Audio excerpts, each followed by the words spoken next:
Hello friends, कैसे आप सब? आई होप कि अच्छे ही होंगे। मैं आशीष पांडे स्वागत करता हूं आप सभी का आपके अपने यूट्यूब चैनल स्टडी विद हसू में। जैसा कि आप सबको पता है, प्रत्येक दिन सुबह 9 बजे हम लोग एक टॉपिक के बारे में बात करते हैं जो करंट अफेयर से रिलेटेड होता है और राष्ट्रीय तथा अंतरराष्ट्रीय मुद्दे हम लोग इसमें डिस्कस करते हैं जो आपके यूपीएससी के प्रीलिम्स से मोस्ट इंपॉर्टेंट होने वाला है। तो चलिए आज के वीडियो के बारे में हम लोग सबसे पहले बात करते हैं। आज का जो वीडियो है एक एक्ट के बारे में हम लोग बात करेंगे जो इंटरनेशनल लेवल पर वर्क करता है। ठीक, क्या नाम है इसका? Digital millennium copyright act, DMCA। ठीक, अब आप लोगों को लग रहा होगा सर ये आप कहां से उठा के ले आए, इसका इंपॉर्टेंस क्या है? आप लोगों ने अगर देखा होगा यूपीएससी का मेंस का सिलेबस जिसमें मैंने आप लोगों को बताया है कि जीएस पेपर 2 में आपके पूछा जा सकता है इंटरनेशनल रिलेशनशिप और साथ ही साथ कॉन्स्टिट्यूशन भी पूछा जाता है, तो उसमें यह एक्ट इंटरनेशनल रिलेशनशिप के तहत पूछा जा सकता है। अब बात करेंगे कि यह एक्ट है क्या, क्यों चर्चा में आया और इसकी इंपॉर्टेंस क्या बनती है। देखिए, आप सबने सुना होगा कि आज के 2-3 दिन पहले हमारे जो केंद्रीय मंत्री हैं कैबिनेट के, रविशंकर प्रसाद, जो कानून और विधि के मंत्री हैं, उनका ट्विटर अकाउंट कुछ समय के लिए ब्लॉक कर दिया गया था, बंद कर दिया गया था। तो यह बात निकल के आई कि ऐसा क्या हुआ कि उनका अकाउंट बंद किया गया और भारत के एक कैबिनेट स्तर के मंत्री का इस तरह से अकाउंट बंद करना अपने आप में एक हास्यास्पद बात हो जाती है। ठीक, तो इसमें इंडिया की रिस्पेक्ट की बात आ जाती है। तो इसमें हुआ क्या था यह हम लोग समझेंगे। इंपॉर्टेंट ये नहीं है कि रविशंकर प्रसाद के साथ ऐसा हुआ या किसी मंत्री के साथ, इंपॉर्टेंट यह बनता है कि किस एक्ट के माध्यम से उनका अकाउंट डिसेबल किया गया, क्यों चालू किया गया, क्या इस तरह की कोई ट्रीटी हुई है, कोई संधि है या फिर कोई इस तरह का आयोग है, ऑर्गेनाइजेशन है जो इन सबको हैंडल करता है सोशल नेटवर्क के माध्यम से। ठीक, तो उसी के बारे में बात करेंगे। डिजिटल मिलेनियम कॉपीराइट एक्ट, यह एक ऐसा एक्ट है कि जो सोशल मीडिया पे जितने भी कार्य होते हैं उन सब पर यह नियंत्रण रखता है। तो स्पेशल तौर पर हम लोग इसके बारे में बात करेंगे। फिर उसके बाद हम लोग बात करेंगे किसके बारे में? विश्व बौद्धिक संपदा संगठन, जिसे WIPO बोलते हैं। ठीक, इसी के माध्यम से इस एक्ट को पारित किया गया है। कैसे, विस्तृत तौर पर वीडियो में बात करेंगे। आइए बात करते हैं।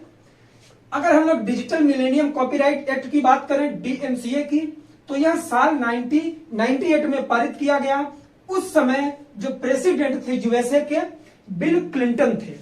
क्यों बात हो रही? क्योंकि ट्विटर की बात है तो यह यूएसए से जुड़ा हुआ है। ठीक, तो तत्कालीन राष्ट्रपति बिल क्लिंटन के शासनकाल में साल 1998 में यह एक्ट लाया गया था। ठीक, क्या करता है?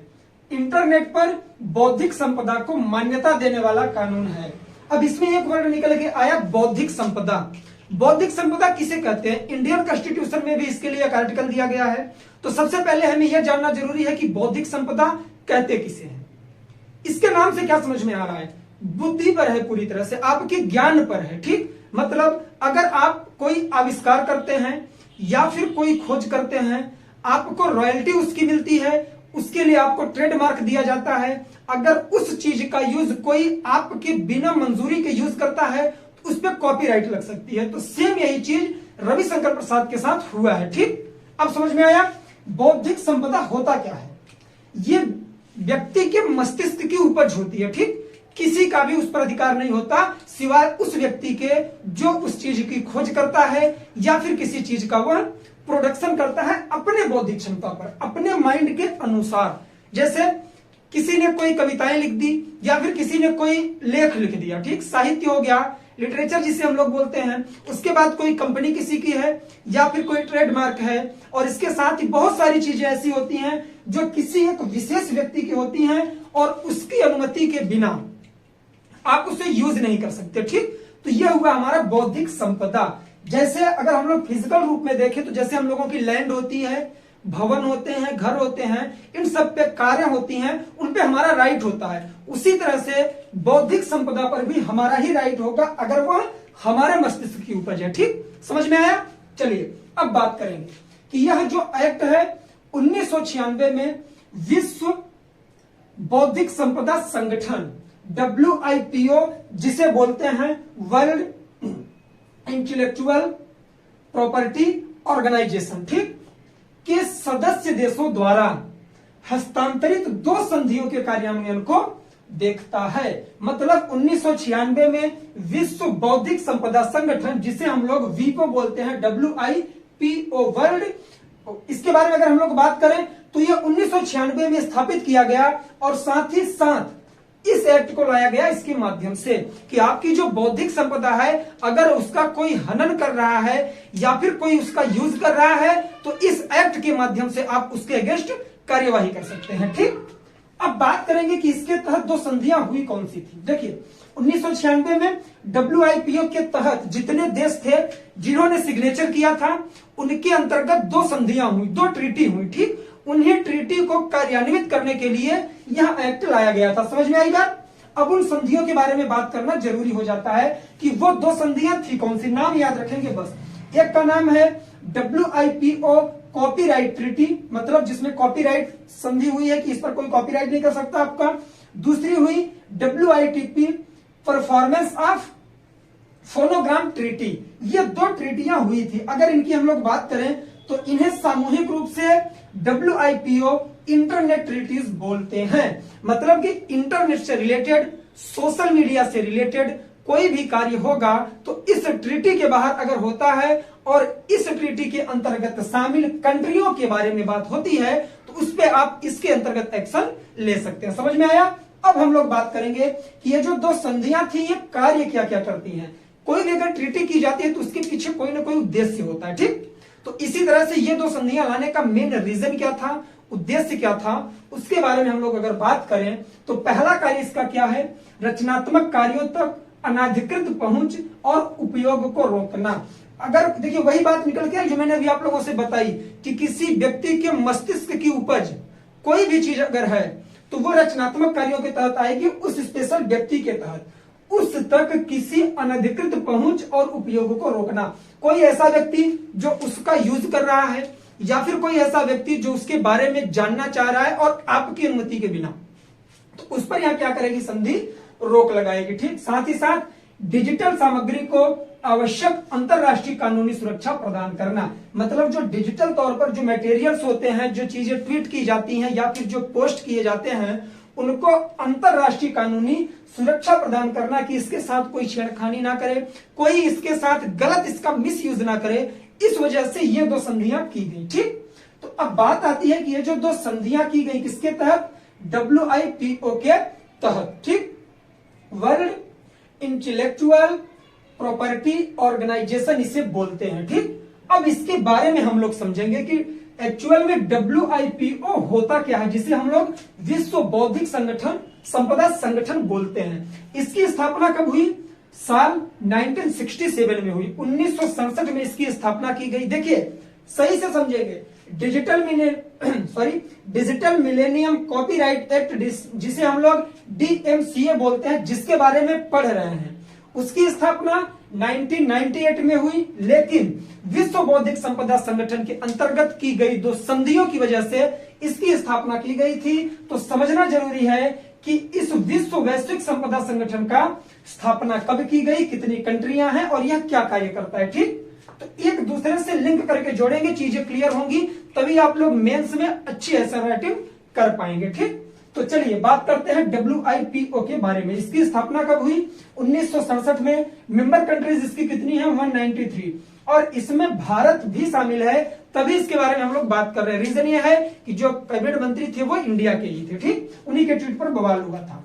स्थापना 1967 में, मेंबर कंट्री 193 और इंडिया भी इसका सदस्य है। अगर इसके हेडक्वार्टर की बात की जाए तो यह स्विट्जरलैंड के जेनेवा में है। ठीक, यह कार्य क्या करता है, बौद्धिक संपदा की सुरक्षा करेगा और इसे बढ़ावा देगा। मतलब किसी भी व्यक्ति के मस्तिष्क की उपज अगर कोई चीज है, किसी ने किसी चीज का आविष्कार कर दिया तो उसको यह सिक्योरिटी प्रदान करेगा, साथ ही साथ बढ़ावा देगा कि आप और आगे सोचिए और नई चीजों का आविष्कार करिए। ठीक, तो इस तरह से यह था पूरा आज का वीडियो। आई होप कि आप लोग DMCA से रिलेटेड जितने भी कंफ्यूजन थे वो आपके दूर हो चुके होंगे और ये वीडियो आप लोगों को काफी सारा नई चीजें सीखने के लिए दिया होगा। और साथ ही साथ अगर यह वीडियो पसंद आ रहा है तो दोस्तों में जरूर शेयर करिए, क्योंकि अब धीरे धीरे हमारी जो YouTube फैमिली है वो बढ़ रही है। तो आप लोग सब्सक्राइब तो कर रहे हैं बट वीडियो पूरा नहीं देख रहे हैं। वीडियो में लास्ट तक रहिए, क्योंकि एक बात बताइए, अगर आप लोगों ने डीएमसीए के बारे में पढ़ लिया, यहां तक पढ़े छोड़ के चले गए,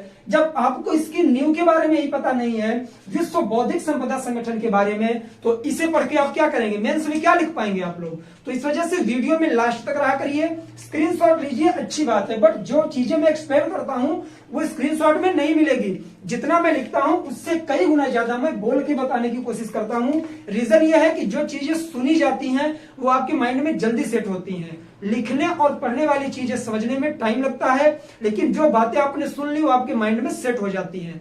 यही है, अगर अचानक से आप कोई नई बुक पढ़ोगे समझ में नहीं आएगी। अगर किसी ने एक्सप्लेन कर दिया है या आपने ही कहीं से उसके बारे में थोड़ा बहुत जाना है तब पढ़ेंगे तो बुक पढ़ने में ज्यादा आप लोगों को सही लगती है। ठीक, तो इस तरह से पूरा वीडियो था, आई होप कि पसंद आया होगा। चलिए अब हम लोग डेली की तरह रिव्यू देखते हैं। इसका ओवरव्यू, पारित कब हुआ यह कानून, जिसे हम लोग डिजिटल मिलेनियम कॉपीराइट एक्ट बोलते हैं, 1998 में। किस राष्ट्रपति के शासनकाल में, बिल क्लिंटन यूएसए के राष्ट्रपति हैं। कार्य क्या करता है, इंटरनेट पर बौद्धिक संपदा को मान्यता प्रदान करता है। 1996 में विश्व बौद्धिक संपदा संगठन WIPO के सदस्य देशों द्वारा हस्ताक्षरित 2 संधियों के कार्यान्वयन को यह देखता है, अर्थात इन दोनों संधियों के तहत कहीं गलत ना हो, कोई उलटफेर ना हो, इसी पर ध्यान रखता है कौन, DMCA। ठीक, 2 संधियां कौन कौन सी थी, WIPO copyright treaty, WIPO performance and phonographs treaty. 2 ट्रीटियां हो गई, इन्हें संयुक्त रूप से WIPO इंटरनेट ट्रीटीज कहा जाता है। संधियों का कार्य क्या है, रचनात्मक कार्यों तथा अनधिकृत पहुंच और उपयोग को रोकना, डिजिटल सामग्री को आवश्यक अंतरराष्ट्रीय कानूनी सुरक्षा प्रदान करना। अब हम लोग बात करें अगर वीपो के बारे में, विश्व बौद्धिक संपदा संगठन की स्थापना 1967, मेंबर कंट्री 193, इंडिया भी इसका मेंबर है, हेडक्वार्टर इसका स्विट्जरलैंड के जेनेवा में है। कार्य क्या करता है, बौद्धिक संपदा की सुरक्षा और इसे बढ़ावा देता है। ठीक, तो ये था आज का वीडियो। आई होप कि इंटरनेशनल रिलेशनशिप से रिलेटेड बहुत सारे लेक्चर आप लोगों को मिल चुके हैं और इसी तरह से अनवरत मिलते रहेंगे। आप लोग अपने दोस्तों को जोड़िए और इस फ्री ऑफ कॉस्ट लेक्चर्स का फायदा उठाइए और अपने सपने को साकार करिए। चलिए तो मिलेंगे नेक्स्ट वीडियो में, तब तक के लिए जय हिंद, जय भारत, बाय बाय। आप लोग अपना ख्याल रखें, पढ़ाई लिखाई करते रहें।